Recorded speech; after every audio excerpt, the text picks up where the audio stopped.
পোষা কুকুর বিড়ালের চরিত্র নিয়ে একটা রসিকতা খুব জনপ্রিয়।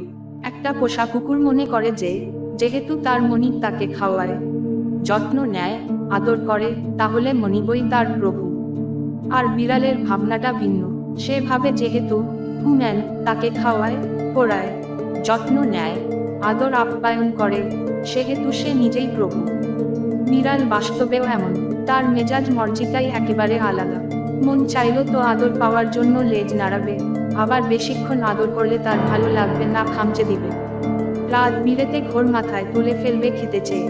আবার ঘুম ভেঙে বিড়ালকে কিছু খেতে দিলেন, দেখবেন খাবারে মুখ দিয়েই চলে যাবে। হাজারো ডেকেও সাড়া পাওয়া যাবে না, অথচ যখন তার মন চাইবে তখন কোলে এসে বসে থাকবে। এত সব জটিলতার পরেও স্তন্যপায়ী প্রাণীদের মাঝে পোষা প্রাণী হিসেবে বিড়ালের কদরই সবচাইতে বেশি। এক আমেরিকাতেই পোষা বিড়ালের সংখ্যা প্রায় 8 কোটি।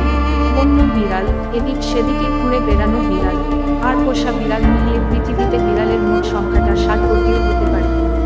আজ ইয়ার্কিক পাঠকদের জন্য থাকছে বিড়াল নিয়ে খুঁজে বের করা এমন অনেক ফ্যাক্টস, যা হয়তো আপনি জানতেন না।